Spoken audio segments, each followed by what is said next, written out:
अगर आप भी चाहते हैं कि आपन म्यूजिक के वीडियो सबसे पहले आप तक पहुंचे, तो लाल बटन को दबाकर चैनल को सब्सक्राइब जरूर कर ले और साथ में बेल आइकन को दबाना ना भूलें।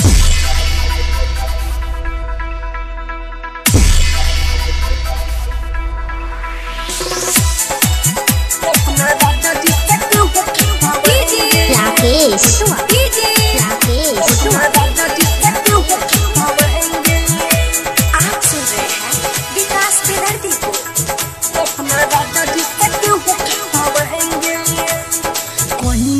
फोन सोया धोइले ले गाड़ी पर जइहे काल्हे सुबे उहु मोतिहारी कहिनी ह फोन सोया धोइले ले गाड़ी पर जइहे काल्हे सुबे उहु मोतिहारी उनका माथा पर बुझावा लगाएंगे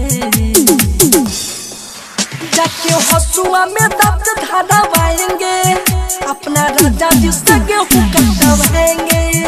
जाके हसुआ में दर्द धरावाएंगे अपना राजा जी से गेहूं कटवाएंगे अपना राजा जी से गेहूं कटवाएंगे अपना राजा जी से गेहूं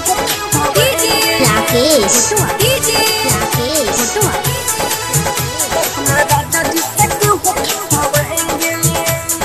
खाना पीना लेके हम साथे साथे जाएंगे राजा जी के मुहावा में रोटी हम खिलाएंगे समझे खाना पीना लेके हम साथे साथे जाएंगे राजा जी के मुहावा में रोटी हम खिलाएंगे छुट्टी जो पसीना बिना चल से डोलाएंगे उन्हें काके गमछा बिछाई के सुताएंगे उनका संगे संगे हाथ बताएंगे जाके हसुआ में दर्द धरावाएंगे अपना राजा जी से गेहूं कटवाएंगे जाके हसुआ में दर्द धरावाएंगे अपना राजा जी से गेहूं कटवाएंगे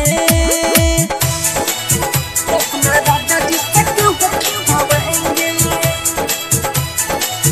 अपना राजा जी से गेहूं कटवाएंगे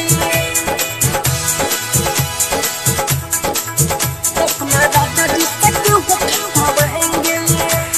सुखी नहीं खेता में सुध पसैया कोई कुछ भरावा सुहाव तारे सैया सुखी नहीं खेता में सुध पसैया कोई कुछ भरावा सुहाव तारे सैया हाथ में गतान साथे साथे लेके जाएंगे पंजाबा में धोई के बुझावा बनाएंगे खूबे खटेंगे या उनको खटवाएंगे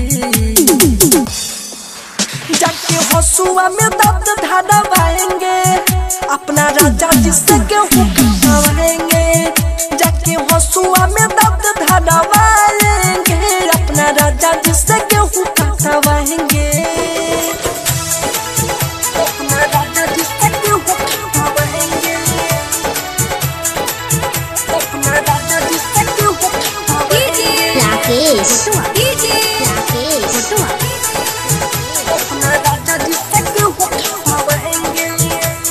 जी के सब बिहारी सुनना बारे मेहनती धन बानी उनका जैसन पाके हम पति